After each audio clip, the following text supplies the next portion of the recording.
Bonjour tout le monde, déjà ici je vous montre comment candidater au sein des écoles en Belgique.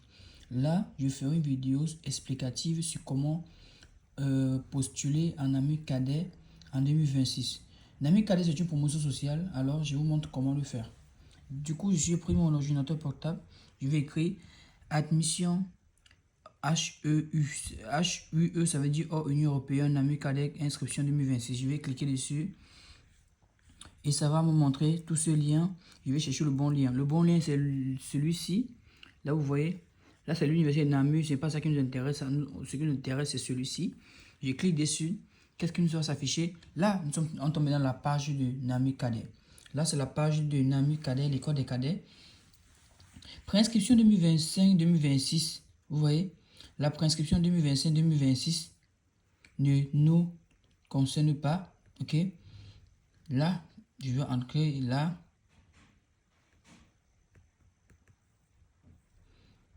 Là, quand j'entre, je vois le formulaire. Là, vous voyez comme j'ai cliqué sur ça, non? Je clique là, je vois maintenant le formulaire pour la préinscription. Parce que là, c'est le formulaire de demande d'admission au sein de cette école en question, avec toutes les conditions.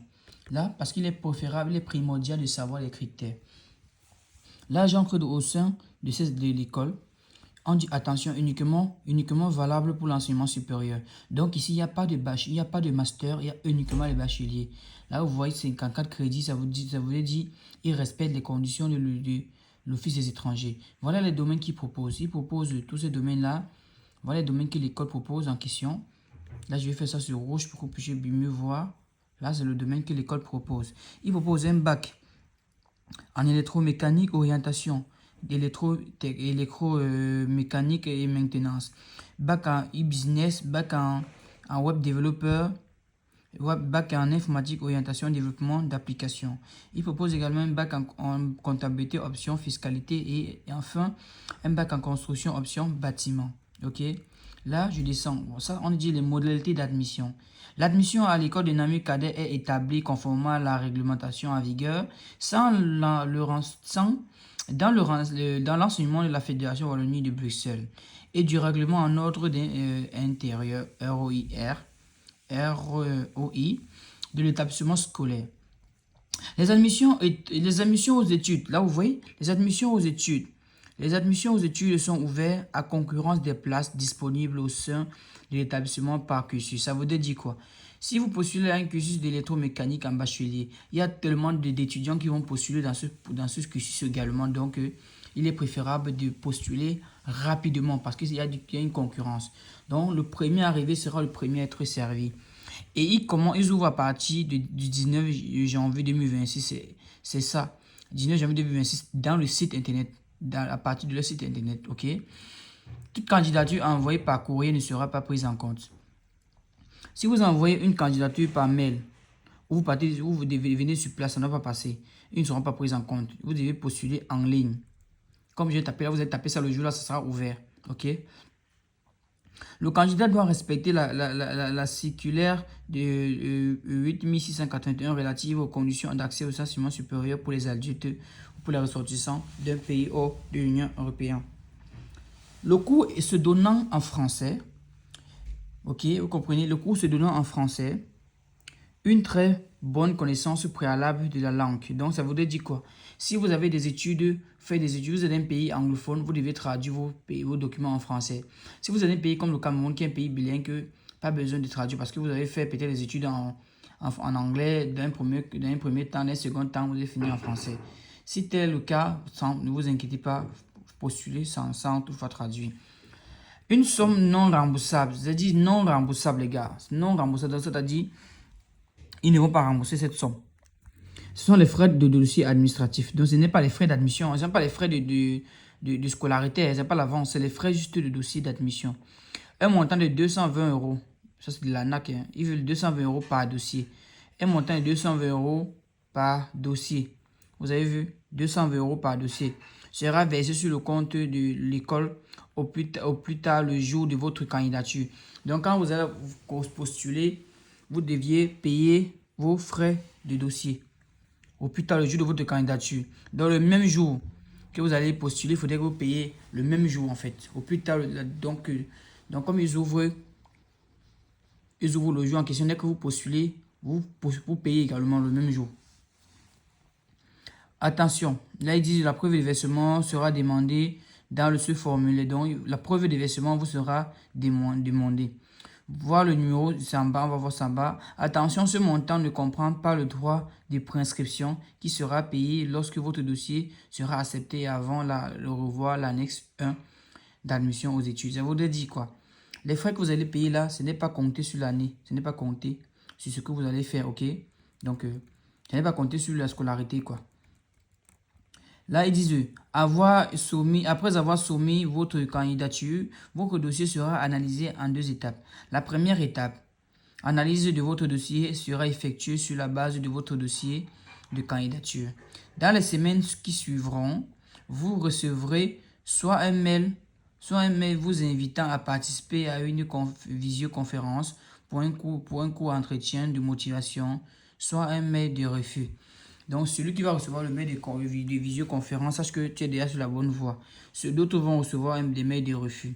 La deuxième phase, après l'entretien par visioconférence, une deuxième analyse sera réalisée et vous recevrez une réponse par courrier.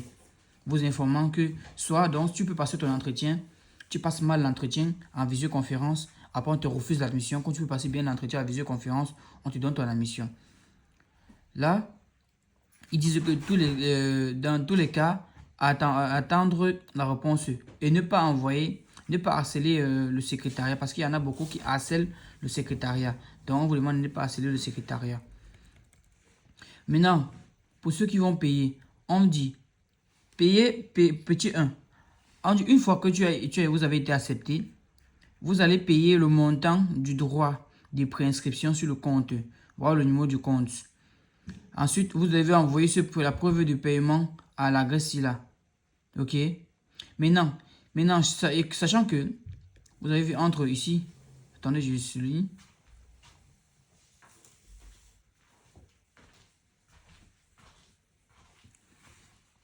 Ils ont dit,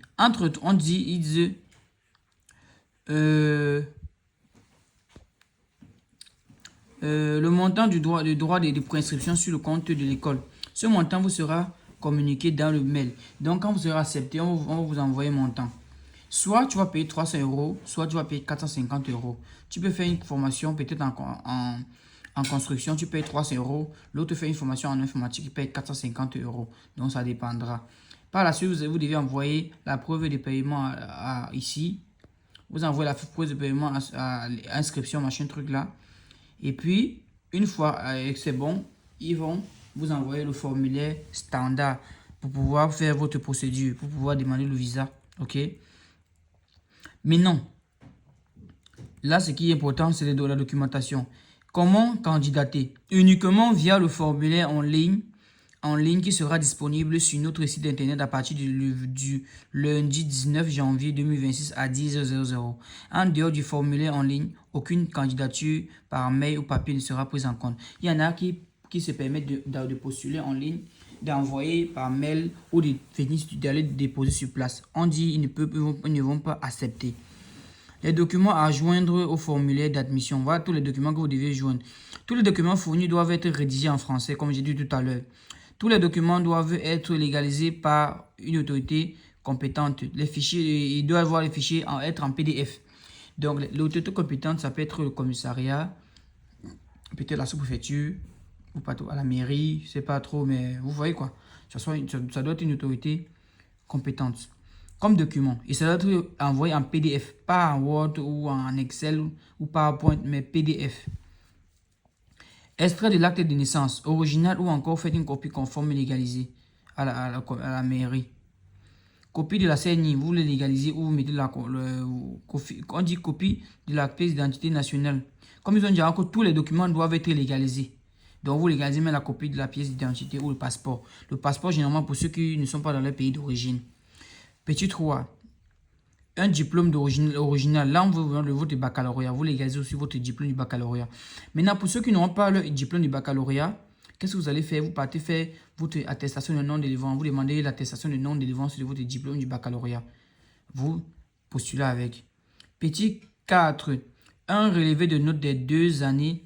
Un relevé de notes des deux dernières années scolaires délivrées par l'établissement scolaire dans lequel vous avez obtenu votre baccalauréat.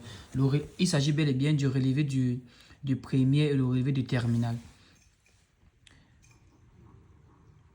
5. Une lettre de motivation justifiant l'intérêt à suivre les études. Ceux qui auront besoin de faire une lettre de motivation, vous pouvez me contacter directement pour que je puisse vous orienter sur une belle lettre de motivation. Là, on va essayer de causer à faire du prix.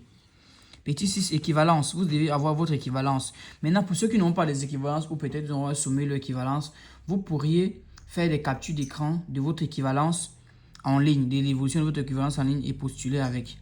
Mais vous ne légalisez pas l'équivalence, hein, vu que c'est un document de votre pays.